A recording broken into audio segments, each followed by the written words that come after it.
I don't think there's enough chiropractic care in the world that can get past this spiritual bypassing. Welcome to Motherhood, Aligned and Assigned, where we help guide mothers from symptoms to solutions. We're Dr. Serena and Dr. Veronica Schultz, nervous system specialists helping families discover the missing link in their wellness journey. Join us as we translate complex health challenges into simple, actionable solutions for you and your children. Because your family deserves to thrive, not just survive. So I feel like I've done a pretty okay job at censoring myself, but this one might get a little testy. I don't feel like you have to censor yourself. How about you go for it and let Kelsey censor you? How about that? We'll see. Okay, we're just gonna dive right in, because one of the things that I notice being, I don't even know what to call myself anymore. I don't know that I can say I'm faith-based anymore. I'm not sure. Spiritual girly. Being in the spiritual world and encountering especially a lot of Christian patients, I have found that one of the biggest hurdles, especially when we think about, I'm keeping it chiropractic right now, just opinionated, especially when we think about like the 3 T's, traumas, thoughts, and toxins. I see a lot of patients who, we do this work, things start to bubble up from the past, and we take it to God to feel better. And to me, I feel like that's spiritual bypassing, because we are essentially going to this place to essentially gaslight ourselves into thinking that it's not as bad, and we just need to be positive, and we just need to like be better, devoted Christians, and then on the other side we should feel better. Well, sometimes you do. I would say most times you do, because you've literally just like shoved it back into your body, and then you come and see me, and then I help you get it back out, and it's just this like yo-yo that keeps happening. I just want to talk about it because I don't necessarily think that, believe what you want to believe, whether that's, full-on Christianity or anything in between. But if you're using your spirituality as a way to ignore the actual feelings and thoughts in your body and in your mind, I don't think you can regulate that. I don't think there's enough chiropractic care in the world that can get past this spiritual bypassing, because all we're doing is we're taking it out. You're looking at it, you're saying, ew, I don't like this, and then you shove it back down in there. And until, I feel like this goes into this kind of like this opportunity for therapy. But the cool thing is that a lot of times people will process things in my office, and then they can go to therapy to, continue that journey. But I see it come out, and then I see it come back in over and over and over. And I'm just curious if you have an experience with this, because I am getting tired of it. I'm having conversations with my patients of being like, here's the thing. You keep putting away what I keep bringing back out. Yeah. Something that's interesting. I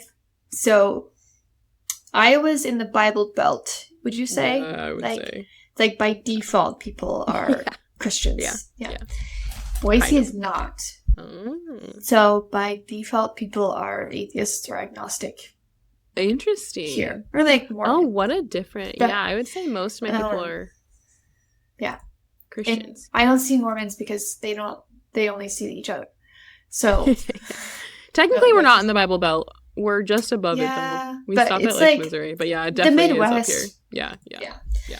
And so I feel like there's a different vibe here in how people carry their faith. And the people I see are a lot of people from my church specifically. And we are not encouraged to use our faith as like a little Band-Aid. Right? And so I don't see that a ton here. And I especially don't see a lot in my generation. I see in older generations where it's like, well, if God brought me to it, he'll take me through it. Right. And so it's like, what I'm feeling doesn't matter because I'm going to get through it because God's not going to give me more than I can handle. I was like, I actually don't know if I believe that. Actually, I'm going to say I don't believe that. Yeah.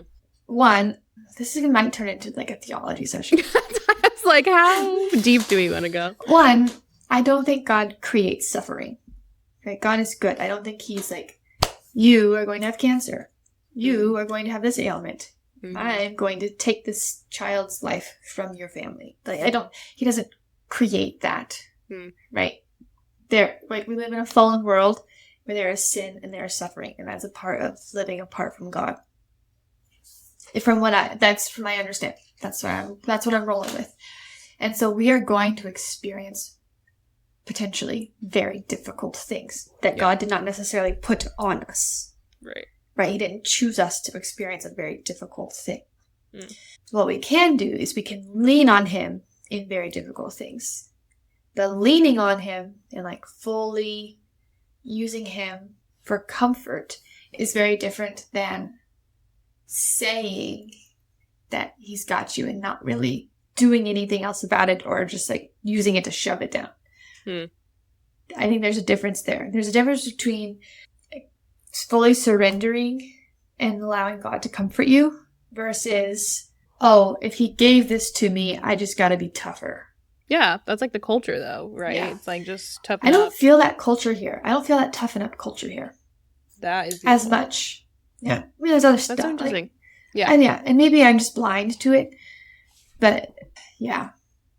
Yeah, that is interesting. So it definitely would probably depend on like where you're that is really interesting because I do feel like there's just a lot of like, and I don't know if it's just the people my little bubble as well, but it's like it's either you're fully devoted to your church in every sense of the word to the point you're burnt out. It's like we're already burnt out, and then we're incredibly invested in this church that's continuing to burn us out, but we are just doing it for the glory of God. And they're like, or there's like, I do believe in nothing, and I don't want to do anything in terms of spiritual health, so it's not even like a topic. And then it's like, well, that doesn't really help you either, right? There's just like, and to me, I actually feel like it's leaning in to see what this is showing you. Like, I think it's a communication. Like, I don't know what I believe in terms of like where suffering comes from, but I know that all of our experience is based on communication to ourselves, to our souls, to God. And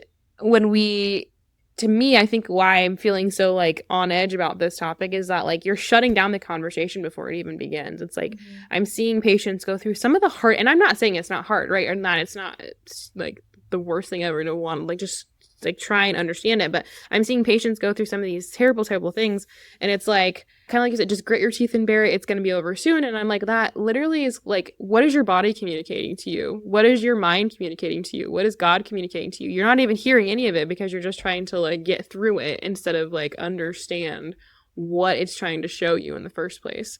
And I think we would just be so much further in all things in life if we would stop like feeling like things were happening to us and start understanding that they're all happening for us in one way or another. Yes, that makes sense. Because, for example, my eczema, I've had since I was a baby. And I prayed and prayed and prayed for God to take it away. And he didn't in that time that I was praying for that. But then when I changed my perspective and took it as, okay, I'm not viewing this as something that God gave me. But because we live in a fallen world where there's more toxins and environmental stressors and emotional, relational stressors that we weren't designed to carry, my body is expressing this as a red flag. What can I do to remove those pieces of my environment that I wasn't designed to carry as a burden? So that my body can express more life. Right? Like, how can I live closer to God's design? But I also think, too, that, like... And that's not carrying a bunch of, like, menial tasks of a church. Right. Oh, my gosh. Don't even get me started. But I think I might disagree on this whole, like, fallen world situation because I feel that, like, yes, how we feel about something is important and like how it's affecting our quality of life and all that kind of stuff. But what if it's not a bad thing? What if it's just like this conversation that's being had, right? Like it could be painful, but that doesn't necessarily mean that pain is a bad thing, right? I don't think that all the things that we suffer is always bad. And this is, I understand that we as a humans experience some quite terrible things. So not that I want to be this person that's like, let's find the good in all things, but that I think sometimes we're so quick to label things as bad before we understand what they're there for, you know? Yeah, like, is it a warning? Is your body saying, hey, you got to fix that? Right. It's like and so I think when I hear like, we live in a fallen world, it's like, oh, this bad things are just destined to happen because we're living in a fallen world. And I don't think I agree with that either. It's just that, like, there's cause and effect that keeps happening, and we can either learn and lean in, or we can label it and step away from it. And that's what I'm like trying so hard to communicate to my patients, even if you're not super spiritual, because everything I think is spiritual, of like, what can we do with this information? And where are we going to go next, right? Like, we're not just going to sit there and talk about it and acknowledge it, but like, how can we use this to our advantage? And I don't know how to help people find that type of thought process. Yeah, so instead of just accepting and dismissing it. Yes. Because it's like sometimes they're completely ignoring it altogether. And I'm like, okay, well, we need to sit with it. And then it's like, well, now we're sitting with it. I think the reason why people don't want to sit with it is because they realize that they'll sit in it. And I'm like, well, there's a difference between sitting with it and sitting in it. And then once you do that, it's like, okay, well, how do we move forward? And I think we avoid it, or we try and move forward, but we skip this in between. And I'm finding with neuro retracing, you're gonna go through the things you don't want to go through.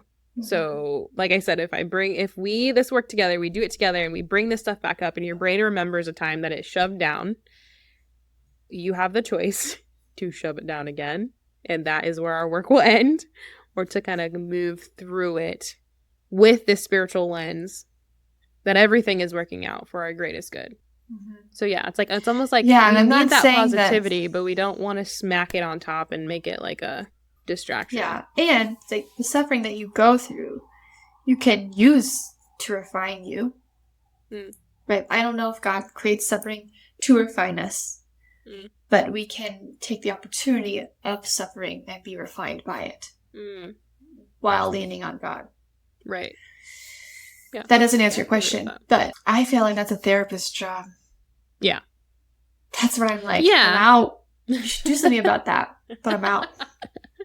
Well, and see, I'm a coach, so I get pretty close to the line. Yeah. Like, I'm out. But I do agree. I think that where I'm at is like, we're not quite out of the fight response, where we're still shutting down. So it's like, there is this, at least for me, there's this like handoff before therapy of like, okay, well, if you went to therapy now, I'm not sure how helpful it would be because you are still ignoring the issue, right? So we just kind of continue to, it's almost like I keep adjusting to have the body get louder and louder and louder until it's like all the, until they have to take it to therapy and process through it. Yeah. So.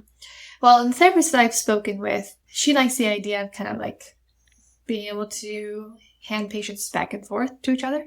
Right? Like I am slowly allowing them to tap into their cortex more and more instead of being stuck in this fight or flight where there's not an opportunity to reach the cortex to fully process.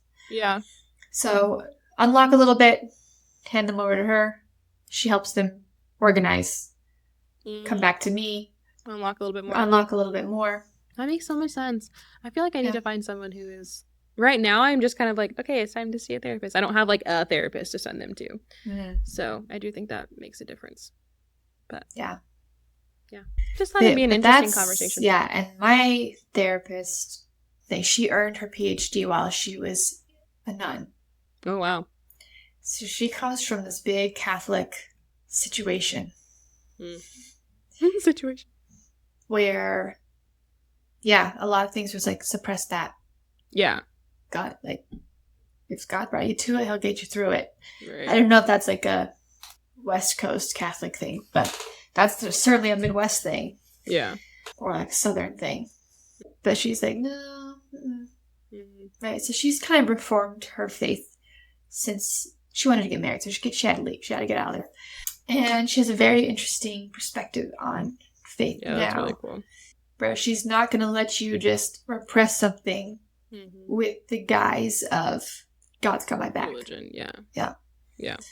I think that's so important. Yeah, your brain needs to process things and move through them. That's what it was designed. Like, it's just so funny because I feel like we get scared of this brain that was given to us that's allowed to ask the questions and process and deconstruct and reconstruct and all the things. Yeah, God designed us with this very complex ability of critical thinking. Yeah. And emotional processing. And so it almost makes me wonder, I do wonder all the time if people are like in that like, but if this is, if I ask this question, then I have to ask this question, and that can be really scary because then your whole foundation is shaken. That's honestly where I'm at, right? And so it's like, I do feel like chiropractic care makes it, this nervous system focused chiropractic care makes it harder to ignore all of the questions and all of the concerns and all the things that you kind of just accepted, because they, you store them in your body, and you can feel when there's just like this counter intuitive pressure, especially when it's like what you've built your entire foundation off of. And so it's not that I don't care what you believe in. I just don't want you to just keep accepting what you've been told when it clearly is showing up in your body as a conversation that needs to be had. So I'll do a study if all people in my office reform. Kidding. No, I like my church. Sorry.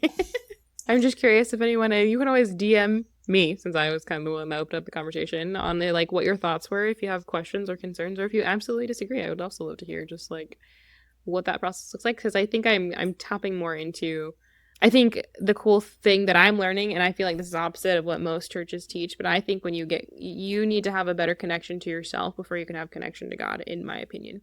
Better connection to self brings better connection to God. So sometimes, especially in like some of my wellness people and people I've been with for a long time, it's like, oh, once that connection to self is online, you get deeper connected to God, source. And,